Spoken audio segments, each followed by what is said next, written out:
하나님은 말씀하셨습니다. 창세기 2장 16절로 17절에 보면 여호와 하나님이 그 사람에게 명하여 이르시되 동산 각종 나무의 열매는 네가 임의로 먹되 선악을 알게 하는 나무의 열매는 먹지 마라. 네가 먹는 달에는 반드시 죽으리라 그랬습니다. 죽음이라고 하는 단어가 최초로 언급되는 순간입니다. 창조주요 인간의 주인이신 생명의 주인이신 하나님께서 인간을 창조하시고 인간에게 주신 약속의 말씀, 계약의 말씀입니다. 죄를 범하면 죽는다. 죄의 결과가 죽음이다. 생명이신 하나님을 떠날 때, 하나님을 배반할 때 죽음이 찾아온다 하는 것을 선포하고 있습니다. 여러분, 근데 이게 선악과를 따먹은 아담과 하와로 끝나는 게 아닙니다. 오늘 우리들에게로 그 죄가 전가되어 있고 그 뒤로 선악과를 따먹은 범죄 한 번으로 끝나는 게 아니라 아담과 하와가 에덴 동산에서 쫓겨나서 이 세상에 살게 되는데 1500년이 지난 시점 노아라고 하는 분이 살아갈 때에 모든 사람들이 하나님을 등지고 하나님과의 관계를 끊고 육신의 쾌락을 추구하면서 홍수로 심판을 당하게 됩니다. 다시 말하면 코로 숨쉬는 모든 사람이 다 죽었다는 말입니다. 모든 사람이 죄를 범하며 다 죽게 됩니다. 그런데 하나님은 끝내지 아니하시고 노아의 8 식구를 통해서 다시금 역사를 이어가십니다. 그런데 500년이 지나지 않아서 니므롯이라고 하는 사람이 사는 시대에 바벨탑을 쌓게 되고 하나님께 도전을 하게 됩니다. 하나님께서 고민에 빠지시게 됐습니다. 그러나 하나님은 결코 사랑이시기에 인간을 포기하지 않으셨습니다. 그래서 아브라함이라고 하는 사람을 부르시고 이스라엘이라고 하는 나라를 세우셔서 그 이스라엘을 통해서 잃어버린 에덴 동산을 다시 찾아주시려고 하나님은 계획을 세우셨습니다. 그리고 그 이스라엘 백성들에게 그 문을 열어주십니다. 다시 말하면 이집트에서 종살이하고 있는 그들을 해방시켜 주셔서 젖과 꿀이 흐르는 땅으로 가게 하는 이 사건은 바로 잃어버린 에덴 동산을 다시 찾아주시는 하나님의 마음이고 오늘 우리들에게는 모델로 보여주신 것입니다.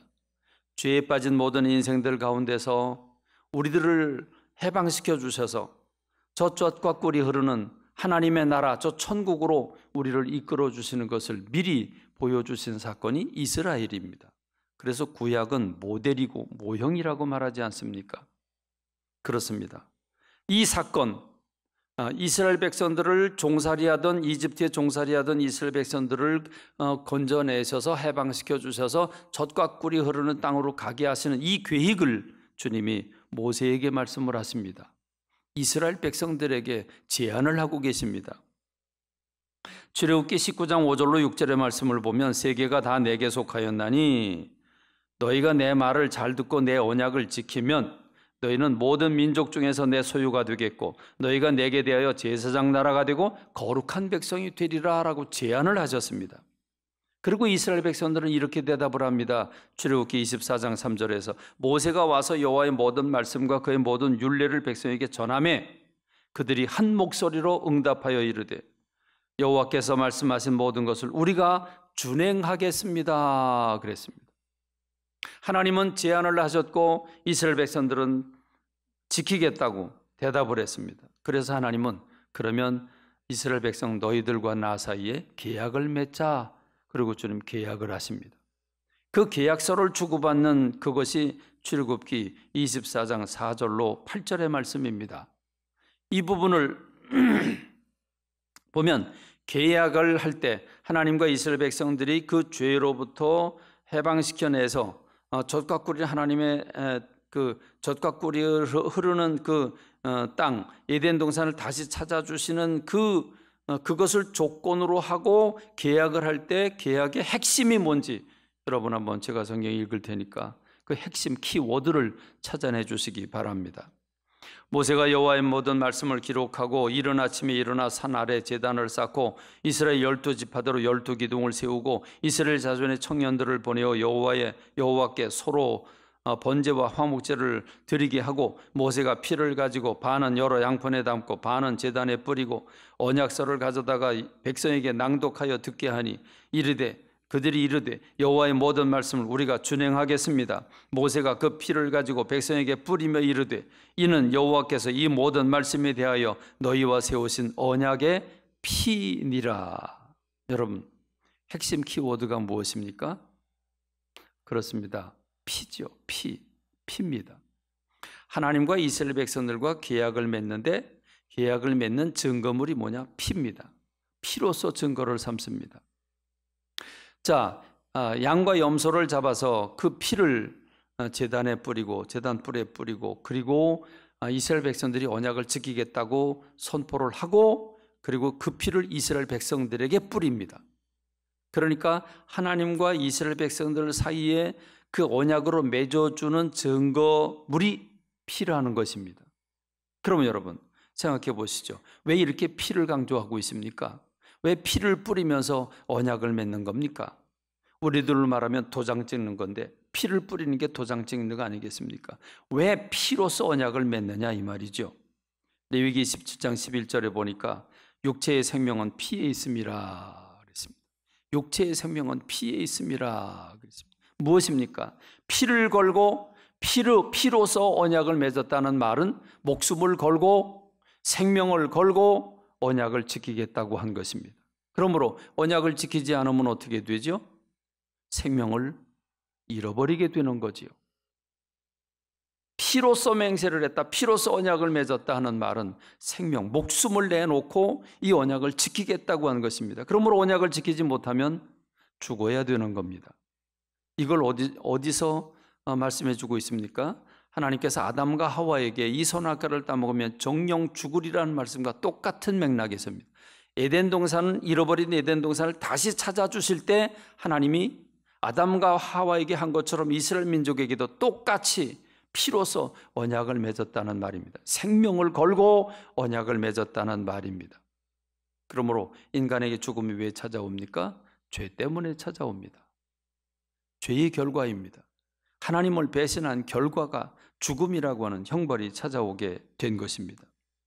그렇습니다. 여러분, 그런데 이 죄에 매여 죽음을 선고받은 인생들을 하나님은 그냥 내버려 두지 아니하시고 하나님은 유월절 사건을 통해서 어떻게 우리가 죄로부터 구원받을 것인가를 보여주고 있습니다. 이 유월절 사건은 정말 감격적이고 놀라운 사건이죠. 이스라엘 백성들은 그 거대 강국 이집트에서 어떻게 해방을 받습니까? 전쟁을 합니까? 아니 정치적인 정략을 맺습니까? 그들을 설득시킵니까? 아닙니다. 아닙니다. 유월절을 통해서 전격적으로 그들은 해방을 받게 됩니다. 유월절이 무엇입니까? 아주 간단하지요. 하나님이 모세에게 이스라엘 백성들에게 말씀을 하십니다. 하나님께서 양과 염소를 준비를 하는데 식구가 단출한 사람, 식구가 많은 사람이 있을 텐데 식구가 많은 사람은 온전히 한 마리를 준비를 하고 식구가 적은 사람들은 2집 아니면 3집 아니면 4집이 함께 한 마리를 잡아서 나누어서 그 양을 먹도록 했습니다. 뼈를 꺾지 말고 통째로 삶아 먹지 말고 통째로 구워서 급히 먹으라고 말씀하고 계십니다. 그런데 중요한 건 그 양의 고기를 먹는 게 아니라 그 양을 잡고 그 양의 피를 대문, 문설주, 인방에 바르도록 했습니다. 그러면 밤에 죽음의 천사가 그 가정을 지나가며 대문에 인방에 문설주에 그 피를 발라 놓았으면 그 집은 건너뛰었다는 말입니다. 그런데 이집트의 모든 집들은 그 피를 바르지 않았기 때문에 죽음의 천사가 들어가 그 가정에서 장자들을 다 죽이게 되었다 이 말입니다. 그래서 그 다음날 아침에 이집트에서 조건 없는 항복을 선언하고 이스라엘 백성들에게 조건 없이 해방을 명령하게 된 것입니다. 이스라엘 백성들이 종살이 하다가 그들이 해방받게 된 것은 전쟁이 아니었습니다. 어린 양의 피였습니다. 어린 양의 피를 때문에 발랐습니다. 무슨 말입니까?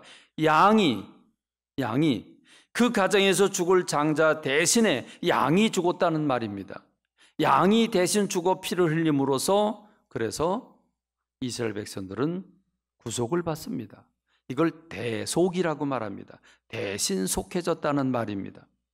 이것은 누구를 얘기합니까? 예수 그리스도를 얘기합니다.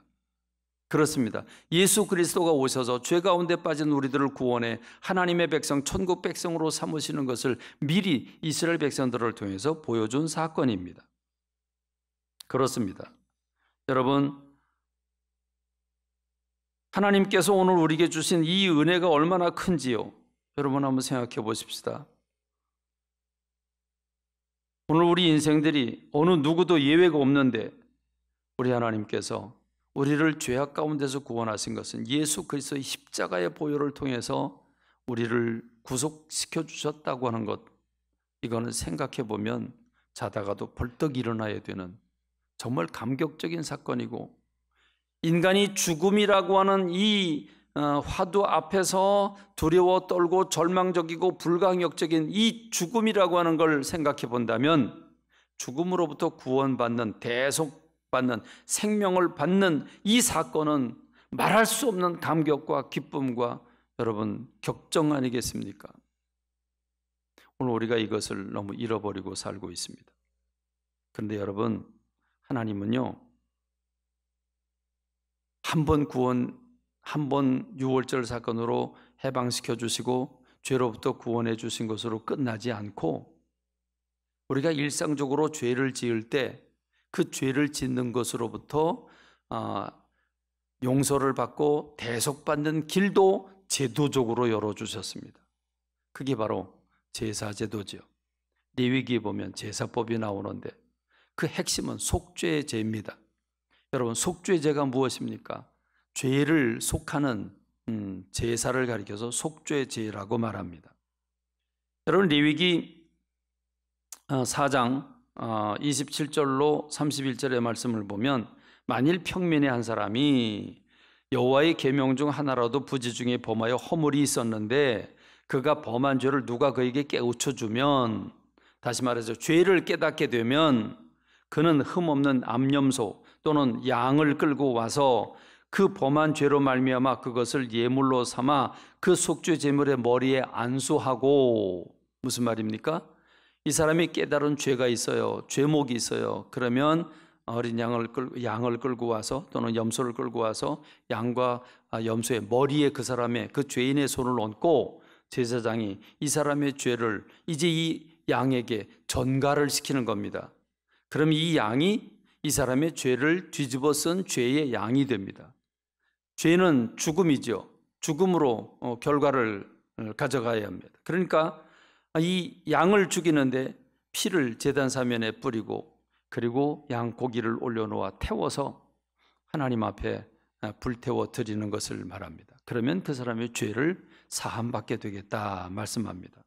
그래서 그 속죄 제물의 머리에 안수하고 그 제물을, 번제물을 잡는 곳에서 잡을 것이요, 제사장은 손가락으로 그 피를 찍어 번제단 뿔들에 바르고 그 피 전부를 제단 밑에 쏟고 그 모든 기름을 화목제물에 기름 띄우는 것 같이 띄어내 제단 위에서 불살라 여호와께 향기롭게 할지니 제사장이 그를 위하여 속죄한 즉 그가 사함을 받으리라. 할렐루야, 할렐루야. 여러분, 하나님은 일상적으로 우리가 삶의 현장에서 육신이 연약해 짓는 죄를 사해주는 길을 하나님이 열어주셨습니다.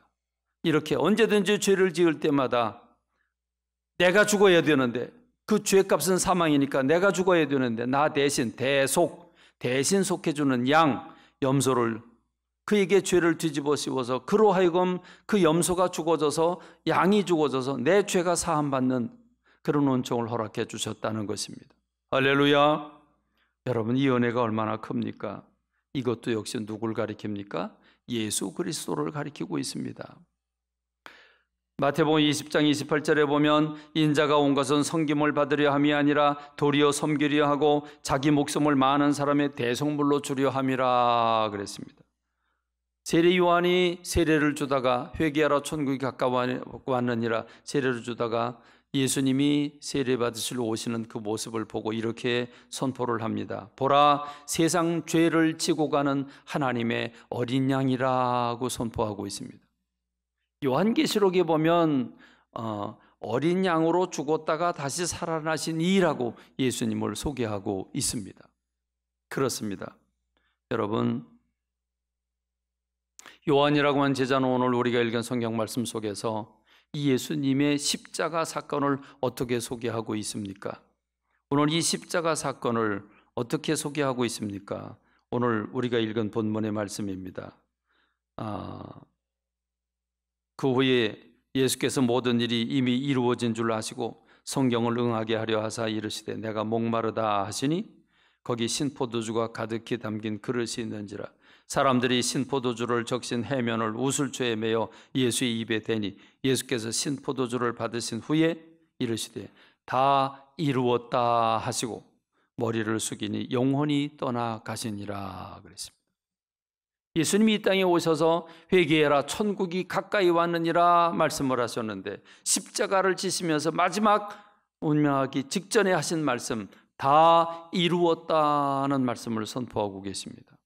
예수님이 십자가가 구약에서 말한 모든 제사와 유월절 사건을 예수님이 십자가가 완성하고 있는 모습입니다. 그래서 우리는 지금 피 흘리는 제사를 드리지 않습니다. 예수님께서 단번에 피를 흘려주셨기 때문입니다. 할렐루야, 할렐루야. 여러분, 이 은혜가 얼마나 큽니까? 이렇게 우리가 구원받았습니다. 이렇게 우리가 내가 죽어야 되는데 내 죄를 예수님이 대신해서 죽으심으로 내가 구원을 받았습니다. 영생을 얻었습니다. 영원한 생명을 얻고 저 천국을 꿈꾸고 바라보고 있습니다. 할렐루야, 할렐루야. 여러분, 하나님의 전적이고 어마어마한 말로 표현할 수 없는 하나님의 사랑으로 창조주께서 육의 몸을 입으시고 십자가에 못 박아 죽으심으로 말미암아 오늘 우리가 구속의 역사가 이루어진 줄로 믿습니다. 우리가 일상에 수많은 크고 작은 사건들이 있지만 잊지 말아야 할 것이 있는데 구속받은 은혜를 잊지 말아야 된다는 것입니다. 내가 죽어야 되는데, 내가 끝내야 되는데, 죽음이라는 게 뭡니까? 사라지는 것입니다. 죽음이라는 게 뭡니까? 모든 행복을 송두리째 한순간에 뺏기는 것을 의미합니다. 죽음이란 무엇입니까? 병들고 괴롭고 아파하다가 끝나는 것을 의미합니다. 이 죽음을 떠나가게 하셨고 죽음을 버리게 하셨고 죽음을 뛰어넘게 하셨다고 하는 사건, 예수 그리스도를 통해서 우리에게 이 어마어마한 은총을 주셨다고 한다면 이건 결코 잊어서는 안 되고 잊을 수 없는 사건이라고 하는 것입니다. 그런데 여러분, 일상에 살면서 여러분은 얼마나 이 구속받은 은혜에 감사하고 살고 있습니까? 떡덩이 하나를 뺏기면, 고깃덩어리 하나를 뺏기면, 내 직분을 하나 뺏기면, 내 진급을 하나 놓치면, 내가 벌어야 할 돈을 하나 놓치면 그걸 가지고 울고불고 격정 속에서 난리법석을 떨지만 내가 구속받았다고 하는 사실에 대해 얼마나 감격하고 흐느끼며 여러분 가슴을 두드리며 울며 기뻐하고 감사하고 감격하고 있습니까? 지금 우리는 어떻습니까? 코로나19 앞에서 정말 구속받은 은혜를 감사하고 있습니까? 예배를 통해서 하나님을 향한 구속받은 그 신앙의 고백을 얼마나 진실되게 하고 계십니까? 온라인 예배 참여하는 여러분들 얼마나 감사한지 모르겠습니다. 그렇습니다. 코로나로 인해서 격리를 당하고 어떤 권사님은 지금 일주일째 너무 고통스러워하면서 밥도 먹지 못하고 목이 아파 괴로워서 가슴도 아프고 그런 분들도 있습니다. 대부분은 하루 이틀 조금 아프다가 그래도 다 회복들을 하는데 그 기중에는 좀 심하게 앓는 분들도 계십니다. 어쨌든 그렇게 아픔 속에서 온라인 예배 들어온 여러분들에게 감사를 드립니다. 근데 여러분, 제가 온라인 예배를 관찰하면서 늘 이렇게 제가 강단에 이 온라인을 꼭 틀어놓고 제가 자주 보면서 체크를 하면서 제가 설교를 합니다. 그런데 보면 예배 시간이 적어도 10분 내지 15분 정도가 지나야 어느 정도로 인원이 들어옵니다. 그리고 때로는 설교가 시작된 다음에 들어오는 분들도 있습니다. 왜 그럴까? 오히려 교회를 찾아오면 교회 오는 시간까지 포함하면 더 일찍 들어올 수 있을 텐데 왜 늦게 들어올까 하는 게 의문입니다. 그리고 들어오는 분들을 내가 이 온라인 예배 들어온 분들, 여러분들을 내가 지금 못 보니까 모릅니다. 그런데 복장은 제대로 갖췄을까? 교회 올 때처럼 복장을 입었을까? 그게 궁금합니다.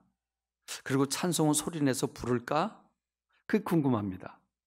저도 병실에서 다른 환자들이 있는데 저 혼자 내가 소리를 내서 부를 수 없으니까 그냥 속으로 부를 수밖에 없었습니다. 성경 읽는 시간에 성경을 찾아서 같이 읽을까? 그런 생각이 듭니다.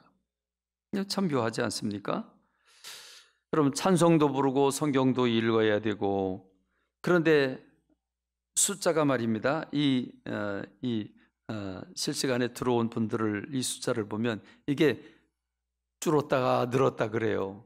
이게 줄었다 늘었다 그러는지, 설교 시간에는 요지부동해야 되잖아요. 이게 왜 설교 시간에도 늘었다 줄었다 그러는지 이해가 안 가요. 누가 들어갔지 누가 나갔지 이게 알 수가 없으니까. 아니, 축도 끝나고 나가야지 왜 축도 끝나기 전에 나가는 거예요.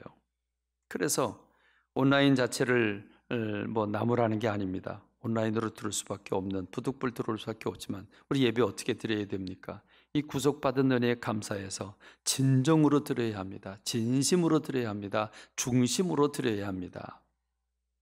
여러분, 그렇다고 대면해서 여러분 찾아온 분들은 다 만족스럽습니까? 다 보입니다. 딴 생각하고 있는 거. 설교 말씀 안 듣고 딴 생각하고 있는 것도 보이고요, 조는 것도 보이고 다 보입니다. 여러분, 우리가 하나님 앞에 있는 존재임을 깨달아야 되는 줄로 믿습니다. 사순절입니다. 사순절이 무엇입니까? 예수님 나를 위해 십자가 지시고 고난 받으신 것을 묵상하는 그 기간이 사순절입니다. 사순절이 반이 지나갔습니다. 20일이 지나갔고 이제 20일 남았습니다. 그런데 새벽 기도가 전혀 변화가 없습니다. 어떻게 이렇게 변화가 없을까 궁금합니다. 코로나로 격리되어 있는 분들은 어쩔 수 없다고 하지만 그렇지 않은 분들, 여러분 우리 교회가 크지 않습니까? 그럼 뚝뚝 떨어앉아서 기도하고 예배드리면 전혀 지장 없을 것 같은데 왜 못 나올까? 우리가 너무 깊은 잠을 자고 있는 건 아닙니까? 물어봐야 합니다. 우리가 이렇게 쉽게 구속의 은혜를 잃어버려서 해야 되겠습니까? 주님이 어떤 주님인데, 우주 만물을 지으신 창조주이신데, 인간의 주인이신데, 그 주인이신 하나님 우리를 너무 답답하고 사랑해서 이 땅에 육의 몸을 입고 오셔서 내 죄를 대신 짊어지고 창조주가, 생명을 창조하신 분이 생명을 버려가면서까지 우리를 위해서 십자가 지신 그 고난을, 여러분 그 대속을 우리가 어떻게 묵상해야 되겠습니까? 이 사순절에 여러분의 잠자는 영혼을 일깨우는 여러분 되시길 간절히 소망합니다. 이 사순절에 여러분의 무감각해진 여러분의 그 영적인 생명을 깨우고 회복하는 여러분들 되시길 주님의 이름으로 축원합니다. 축원합니다. 세상 어느 곳에서도 가르쳐주지 않는 것, 누구도 묻지 않는 것, 왜 죽어야 되는지 여러분에게 물어본 사람이 있습니까? 그런데 여러분, 인간에게 죽음만큼 큰 고통과 절망은 없는데 이 문제를 우리 하나님이 집중적으로 구원의 은혜를 베풀어 주시고, 그리고 레위기에서 보지 않습니까? 부정 타는 것 중에 제일 큰 게 죽음입니다. 죽음. 죽음에는 가까이 가지도 말고, 죽은 시체는 손도 대지 말고, 죽음. 죄로 인한 결과로운 죽음을 그렇게도 노이로제 걸린 사람처럼 싫어하시는 우리 하나님, 죽음을 싫어하셨습니다. 생명을 부여받고 사십시다. 생명을 부여받고 사십시다. 생명력 있게 사십시다. 생기발랄하게 사십시다. 부활하신 예수님을 모시고 승리하는 저와 여러분 되길 주님의 이름으로 축원합니다.